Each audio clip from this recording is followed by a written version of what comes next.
Ladies and gents, welcome back to another Engineers podcast. Today we're joined by Tyler Miller, who's the Chief Technology and AI Officer at Catawiki, who are a marketplace for special objects which are selected by their experts. We're going to talk a little bit more about Catawiki probably at the start of the podcast, but there's some really, really interesting takeaways that I want to get away from this podcast and help share with the audience on structuring product sprints and platform and understanding a little bit more about how tech debt works. But also, I think this is a real important focus on productivity that Tyler and I have spoken about and understanding ways of working, understanding how to get the best out of your teams. So we're joined by Tyler. He's got a really, really impressive background. He's going to give you a deep dive into that to start with. But a welcome to Tyler and looking forward to seeing what we've got today. And thank you. And thank you for having me on. Pleasure. We always start with background. So, Tyler, you've got an impressive background. Let's talk a little bit about that and get to know Tyler, the engineer, or a little bit more about your career first before we talk about Katawiki, then productivity and teams. Sure. Um, yeah, one interesting fun fact is that while having made an entire career in software engineering, uh, I actually do not have a computer science degree. My degree was in architectural engineering Okay. from the University of Colorado. And then, but what I did there within architectural engineering was specialized in a lot of highfalutin mathematics. And of Yeah. course, the way that you proved out your mathematics and that sort of thing at that time, was with ultimately coding, making applications that did the calculations. In this case, it's about light, Yeah. radiative transfer. And that really, I had already, been very sort of savvy with computers and knew how to program a little bit, but that really, you know, made that much more interesting to me. Yeah. And I very quickly went from an architectural engineer who knew how to code to a software engineer who maybe knew a little bit about architecture and construction technology. Um, and actually, my first few jobs were in the various forms of construction technology software, mainly doing 3D modeling applications. Um, uh, and in the early 2000s, I was an early engineer on SketchUp, which is a popular 3D modeling application. At the time, we were a quite small startup, very scrappy small startup, very focused on architects. And then over time, we did some integrations with other applications, one of which was Google Earth, which then led to the acquisition of SketchUp by Google. Um, uh, and that is Nice. where I started to do more engineering leadership and less individual contributor software engineering. And Google was a wonderful place for that, simply because of scale and talent density. Lots of folks to learn from, lots of materials to learn from. We were there for 6 years, in fact, at Google. And then SketchUp and me along with it was divested out to a company called Trimble, who is squarely in that construction technology space. And I went with that. And yeah, so it was a director of engineering there for their architectural products division, through up about 2017. And then I made a very big change, which is moving to Europe. as VP of Engineering for Prezi, and later Chief Technology Officer for him. Up until 2020, where I made the interesting choice of moving both countries and companies during the middle of a global pandemic. Uh, Good man. that may tell you about the intelligence level that you're dealing with in talking to me, because obviously wasn't easy for anybody at that time. But adding job change and country change, uh, on top of that was difficult. Um, but as first Chief Product and Technology Officer for Catawiki, and now Chief Technology and AI Officer for Catawiki, it's been quite a journey over the last almost 4 years, uh, helping a scale up do just that, scale. And in fact, we'll talk about dealing with tech debt and that sort of thing later with that. So that's my career. Love it. Last 3.5 years, helping shape technical strategy for Catawiki. Give us some more background than I've given Catawiki credit for. Fantastic business on Catawiki, and also help us understand maybe the last 3.5 years and we've been helping the organization with strategically, Yeah, technology wise. yeah. So indeed, Catawiki is a real exciting business. It's a online marketplace for special objects, where we have a large set of categories for these objects. In each of those categories, we employ experts which enforce quality standards we have in each category. So they select the objects. You can't necessarily just sell your used socks on Catawiki, of course. So special objects, it's quite broad range for us. It varies across luxury items, which could be anything from a classic car to Yep. jewelry or watches, collectibles, stamps, coins, sports memorabilia, etc. Art, we do a lot of direct from artists objects, which is fantastic to give them a market Hmm. as sellers to be able to reach a broader audience. Hmm. And then last, interiors. So lots of vintage interior objects and things like that. Really, really neat stuff. So we, have been. We were born as far back as 2008, but Yep. really in 2000, early 2012, we really kind of switched into a marketplace versus a place for collectors and their catalogs. The Catawiki name is the combination of catalogs and a wiki, right? Um, but since 2012, it's been scaling as an auction marketplace for special goods. And one of the reasons we sell in auctions is that special objects tend to be rare, a little more scarce, hard to find, and a little bit hard to price too. Like, how do you price, for instance, art? Right? Well, the price is in the eye of the beholder. So we provide various ways for you to buy, but a lot of it's based on auctions. So that's the company. I joined in 2020, and with, of course, the technical strategy as my main, purview. And like many scale ups, you go through a time in the beginning when you're a startup where you're in a race to find product market fit. Yep. And oftentimes you're doing anything and everything as fast as you can in order to find that.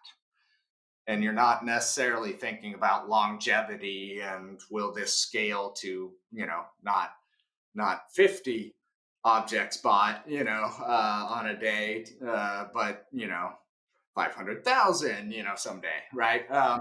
So the there was a significant moment which most scale ups hit at some point, and this predates me joining, where the ability to innovate on the platform really slows down because you've built up an amount of tech debt that puts you close to gimbal lock, if you will. You're doing so much business as usual, keeping the lights on work, that your bandwidth for innovation, has shrunk.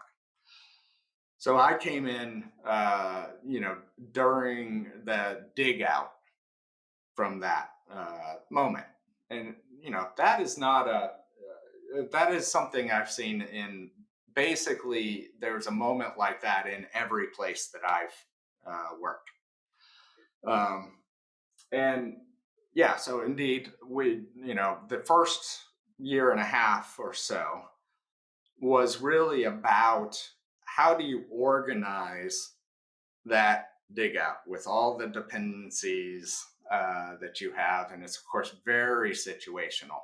Um, to the technologies you have. How are you hosting it? How do they communicate from one part of the solution to another? What kind of people do you have? Stuff like that. So that was the first objective. And then once we had gotten to a baseline of reasonably efficient and flexible technology foundation, reasonably. That doesn't mean there was no tech debt or anything like that, or that you're not producing new tech debt. Um, Yeah. then we were able to switch back a much larger proportion of our time to innovating on the platform and making the experience, whether it's buyers or sellers on the platform, be as smooth, frictionless, and trustworthy as Yeah. possible. Objective one and that 18-month period, that transition phase of mobilizing your team, understanding the technology and where you are, what you can currently do, and where do you need to get to. How challenging are those 18 months where you're really understanding like the impact of the decisions technology wise that have been made and where you need to get to with the current understanding of where the business is and where it's going? Yeah, How tough is objective one really for a CTO? yeah, yeah. It's not easy, right? Because a lot of the decisions that you're going to make are one-way door decisions. Okay, which cloud provider are you going to work with? How much of the sort of pass layer technologies that they have are you going to adopt, and are you going to accept the lock-in that comes with that? What is your base architecture, patterns, things like that. They're hard because they are one way door kind of decisions. But you have to make, in order to make real progress, you can't agonize an indecision about them, right? So you have to make your calls, knowing that, yeah, there's probably going to be one or two of the many calls that you make like that, you're going to look back years later and say, wish I would have done something differently, right? And this actually plays into a notion that I really believe in, which is some amount of tech debt, no matter how careful you are, is inevitable. Nobody has perfect foresight, and of course the technologies that you put your foundations on are always changing and evolving. So they were pretty agonizing, I would say, but it was actually, I think, the bigger challenge was, if you're a solution of any appreciable size, you have to just be very, very organized about the order and sequence of operations that you knock down these big inhibiting, pieces of tech Yeah. debt. And I think that is where the leadership can come in and be real effective, because there are patterns to that. And Yeah. so if you've experienced it before, I think it can be quite useful to the team to bring that experience, Yeah. help align them so that the right hand and the left hand, know what each other are doing, and to quote Wayne Gretzky, that everybody's skating to where the puck's going to be. He's an ice hockey fan. Yeah. Yes. Um, it would be really good to understand the impact that you delivered for your team. You changed a couple of ways of working that I think have really worked for you in terms of sprint lengths, amongst other things. So it'd be really good to understand those changes, but also the mindset behind those changes and what you feel the impact was of those. Yeah. So during this tech debt dig out, uh, as I mentioned, almost all of the focus and capacity of the team was on that dig out. That's a Yeah. very unnatural state. Either you don't have approval from your stakeholders to make that happen, uh, you know, or B, it's a super risky approach. Um, and Catawiki, to the credit of our CEO and a number of other executives, they knew that that was necessary at the time. Um, and so there was a particular way of working during that time. But once we got to a foundational base, which was not necessarily great, but it was very it was solid and organized way of moving forward. We were very introspective about, okay, what are we going to do to our ways of working Yeah. in order to get the most out of our team, work sustainably. So in other words, let's not start building up a new mountain of tech debt, um, and be able to innovate as quickly as possible to the benefit of the end user, right? And so as we sat around and thought about it, for me, three kind of fundamental truths about the nature of software engineering, came up. Number one was that it's a team sport. Uh, we're long past the days where the lone wolf, incredibly intelligent, software engineer by himself or herself, changes the world. Um, Yeah. and so it's very much team sport. And in fact, Catawiki, the tech department, even at this time, let's call it early 2022, is 130-ish or so people. Okay. Um, the other realization, number two on the realization, is that this is super obvious, but context switching is super damaging to productivity, creativity, which is very, very important in software engineering. Often people don't associate that as much, but I certainly do.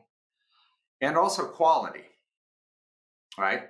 If you're writing code and you're constantly being interrupted and that sort of thing, yeah, I mean, it's a lot easier to end up with bugs or logic mistakes.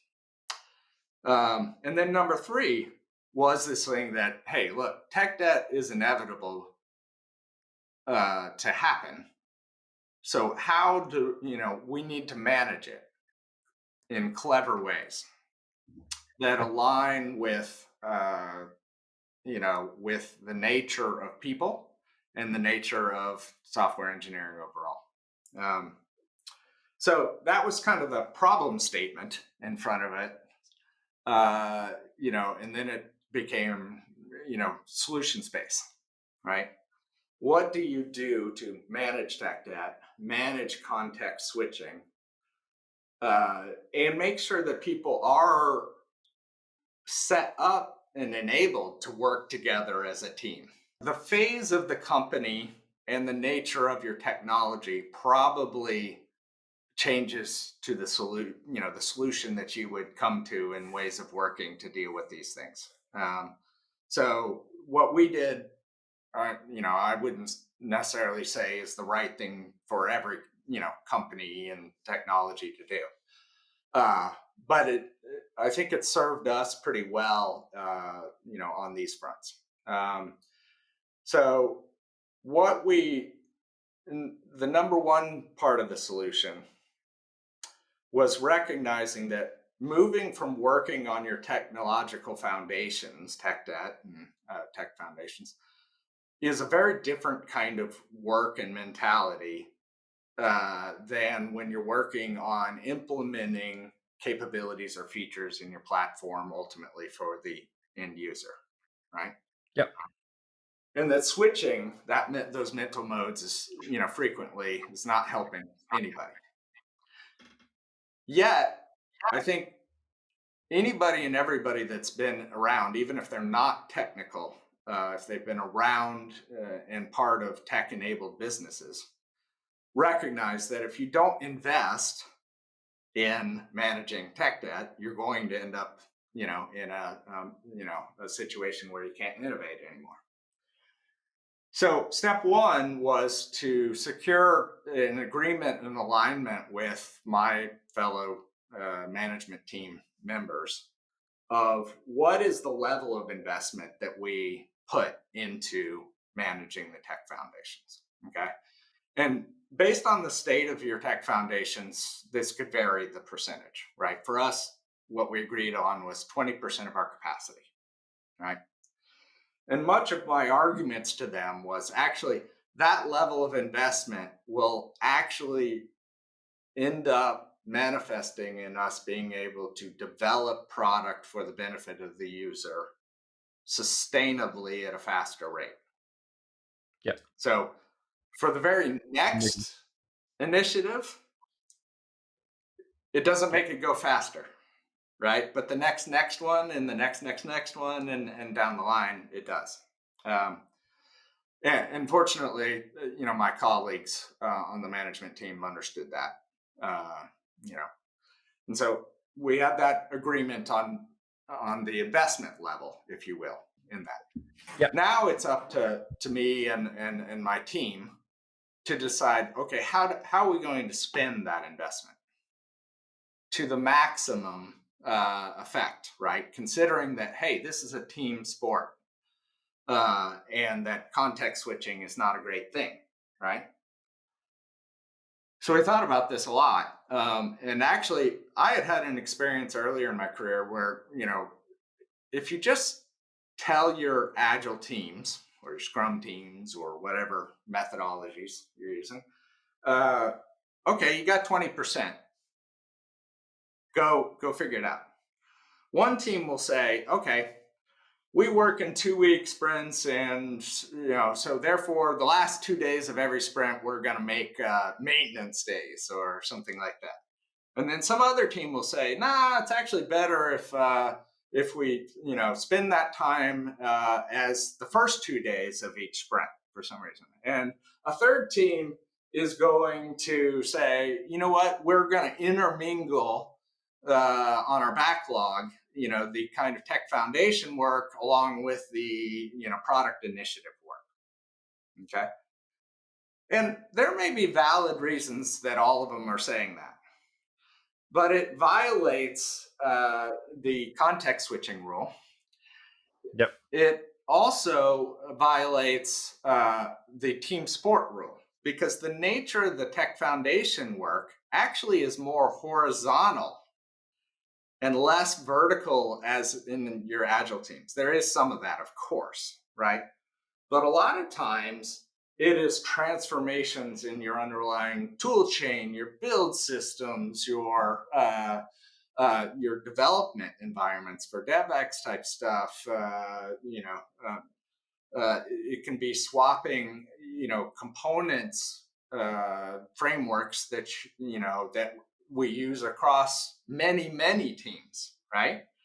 And therefore, in the team sport notion, folks need to work together that aren't necessarily on the same agile teams. In other words, guilds, right? Got you. Front Yeah. end, back end, Yeah. iOS, Android, stuff like that. So I said, okay, what can we do that addresses this notion of, okay, we don't want people context switching too much, and we want to create the opportunity for those people on very different teams to work together, you know at the same time, not in asynchronous drop stuff over a wall sort of ways. And so what we said is, okay, it's 20% of our time. At Catawiki, most of our teams, we work in 2-week sprints. So we say, okay, let's do 2-week product sprints, and then do a 1-week tech foundation week, we call it. Okay. Got you. This is actually a concept that was a team at Prezi when I was there actually came up with. This is not an original idea or anything. It worked really Cool. well for them. We spread it to their immediate team of teams. So it worked well there. And then eventually we did this all across Prezi, and it was very effective. So this concept I brought to Catawiki. And, so that's what we do. We do 2 product sprints, 2 weeks each, and then a tech foundation week. And that calendar wise aligns the people that need to work together on these things in calendar time so that they can. And it's a full week. Interesting. It's not 1 or Yeah. 2 days, right? Um, Yeah.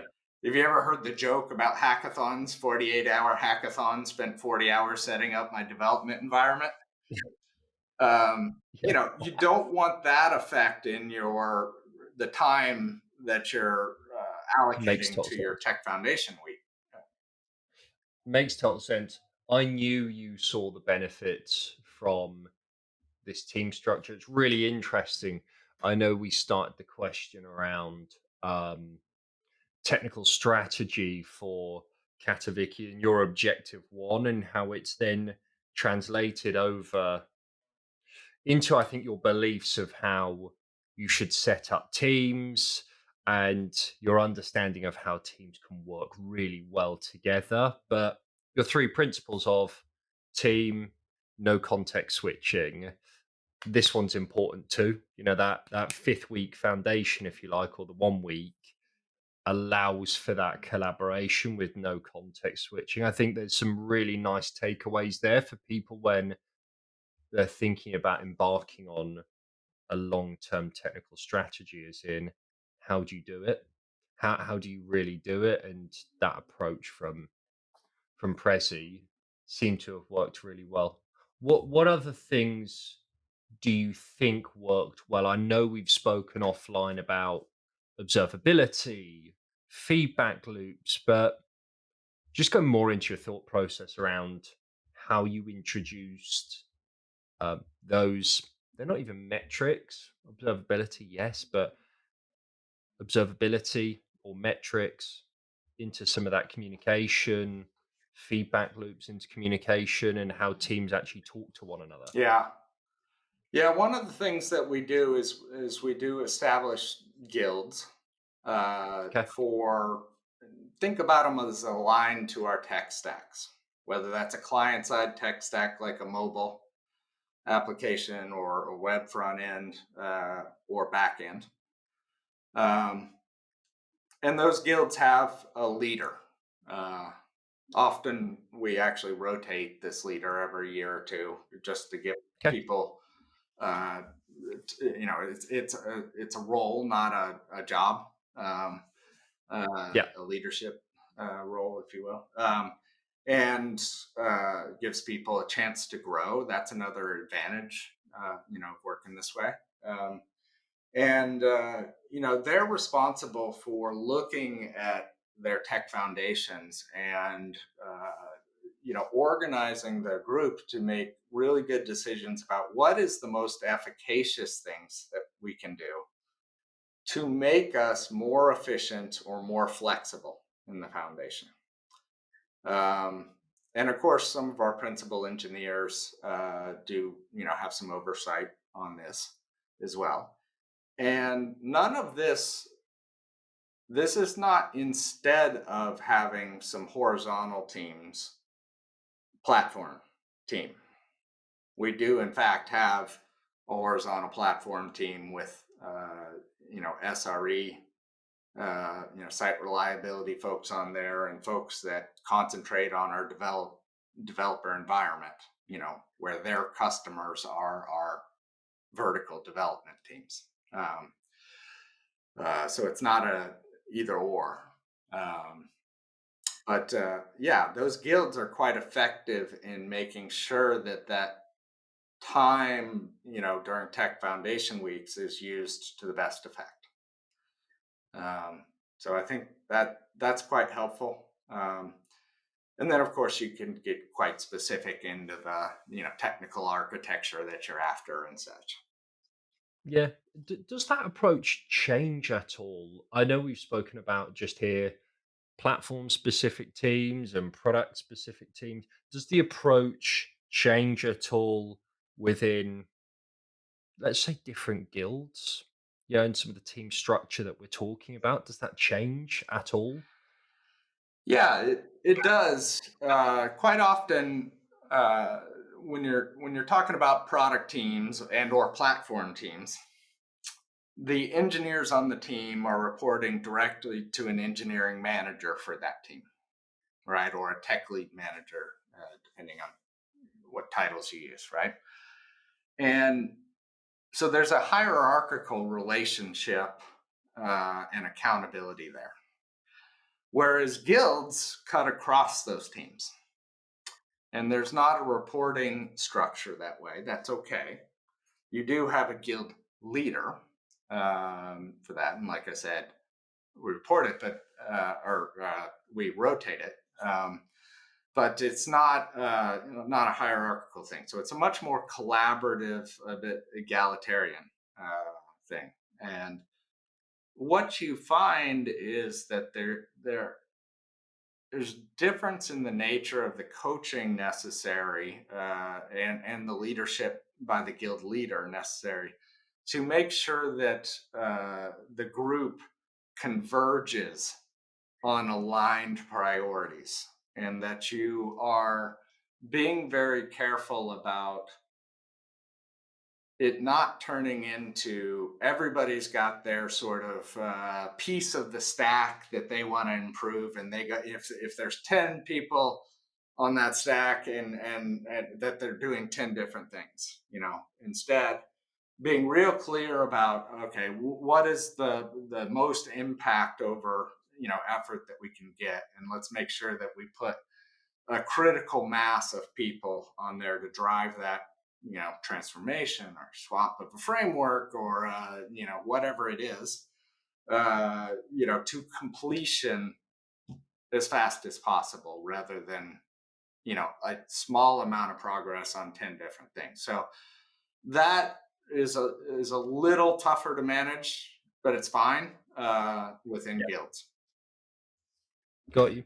Team structures is a really interesting thing that I think I see a lot of differences in, let's say, US software engineering compared to European software engineering. I know Spotify model with guilds was probably more coined by Spotify themselves, European business. But I think there are many different ways of working that US engineering teams have. I'd say there's way more varied approaches.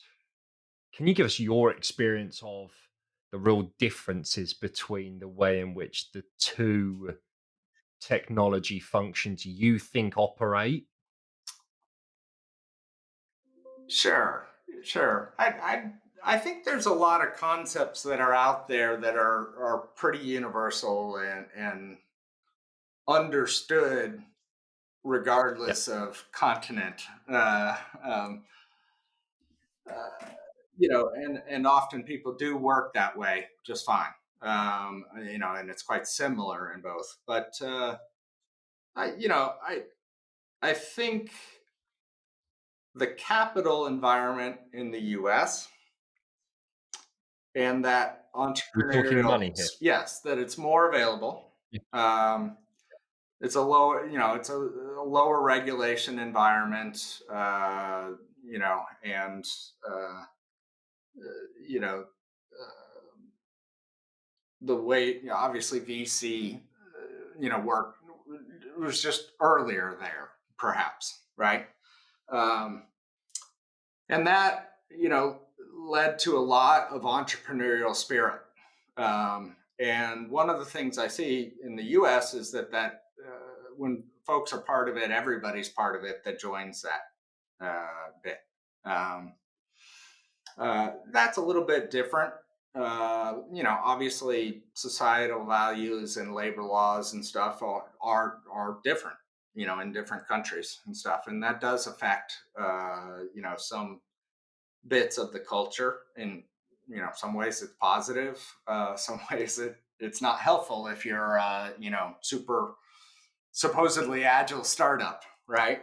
Um, so I think Europe is coming along pretty nicely on that in terms of learning, adapting to those things. But the capital environment is quite different, um, and sort of the regulation environment, the agility to make pivots yeah, can be a little bit harder, and that I think varies quite significantly from country to country in Europe.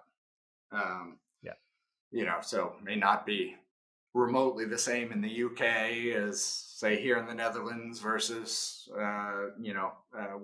what it is in Portugal or Spain or France or something. So yeah, yeah, so I think uh, you have to adapt to the environment you're in.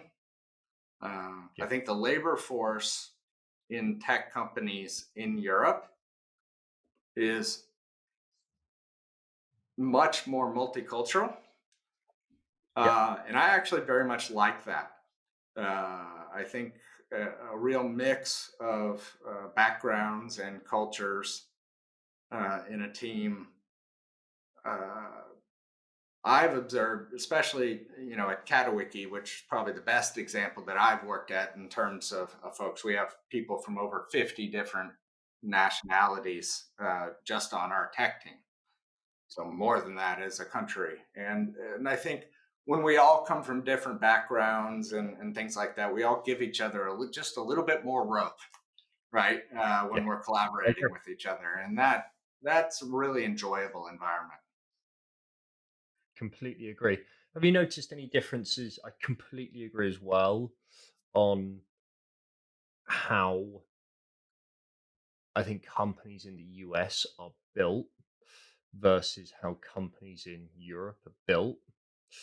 They do have different values, and I didn't really think about it in terms of like societal differences or cultural differences, but now I've listened and digested to what you were saying.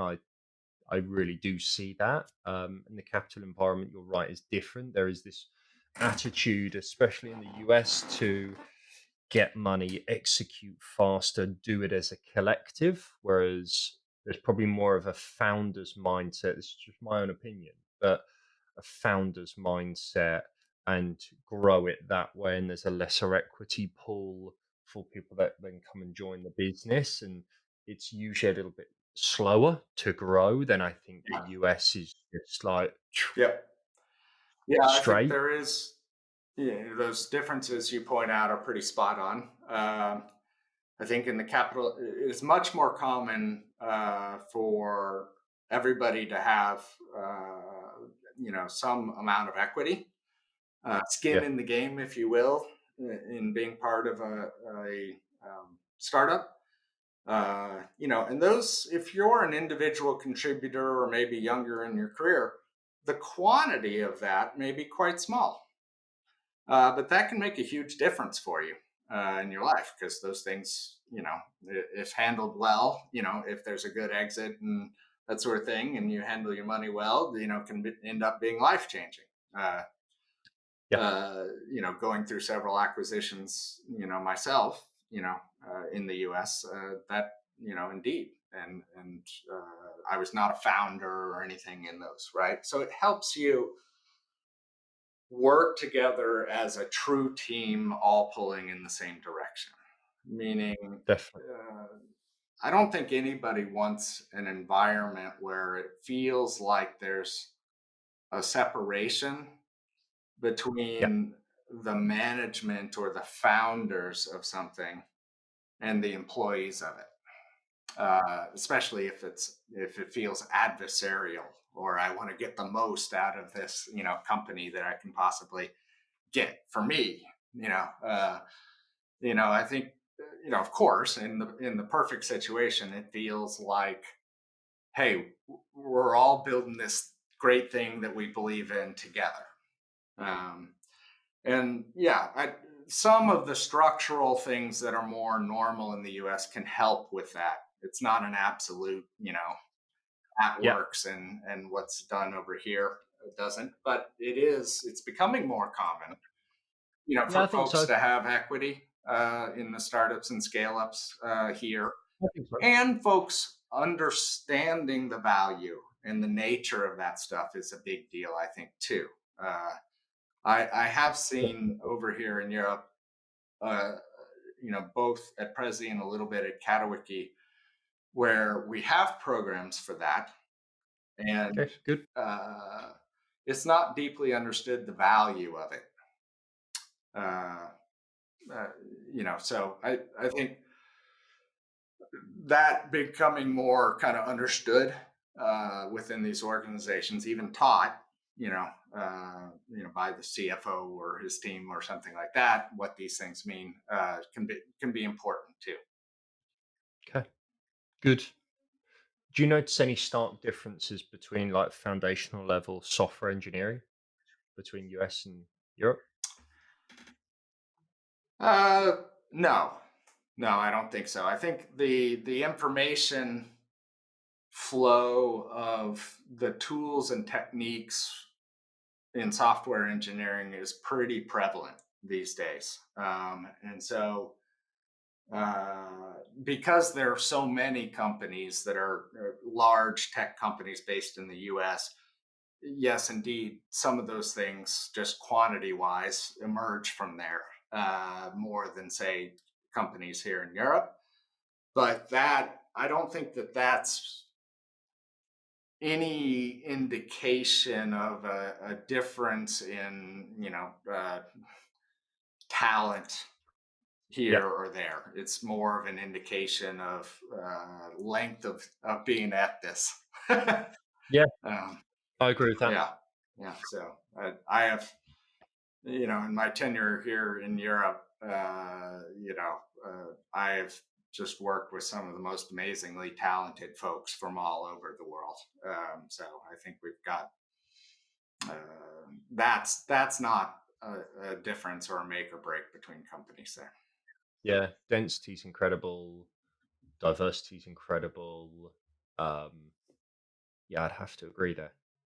So, talk to us about remainder of this year at Catawiki before we wrap up.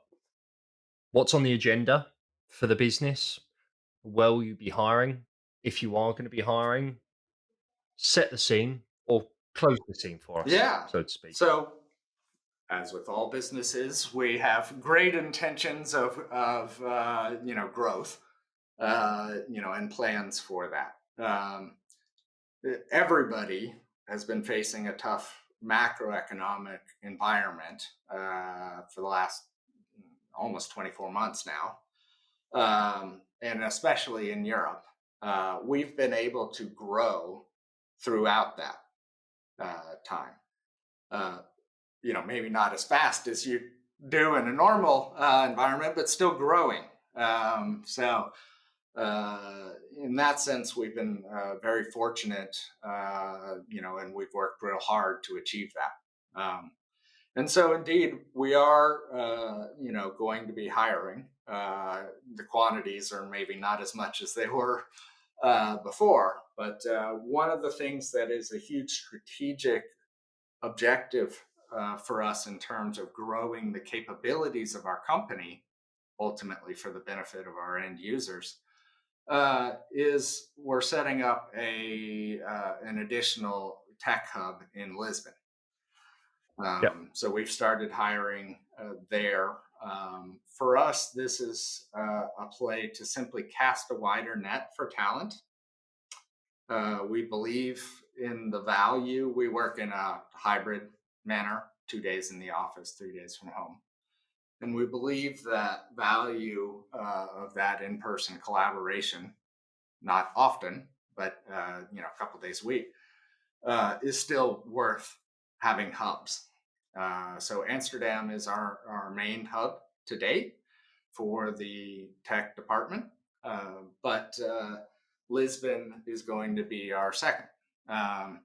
And so we are looking for folks across the gamut of the functions in tech. So product management, design, quality assurance, software engineering, obviously, engineering nice. leadership, to build out a critical mass there. So we'd like to have at least a couple agile teams there and effective by the end of the year. For people listening, you've obviously got a really good business based in Amsterdam already. A lot of our followership and subscribership are Netherlands based. But as you've heard it from Tyler, we're going to be building an office in Lisbon.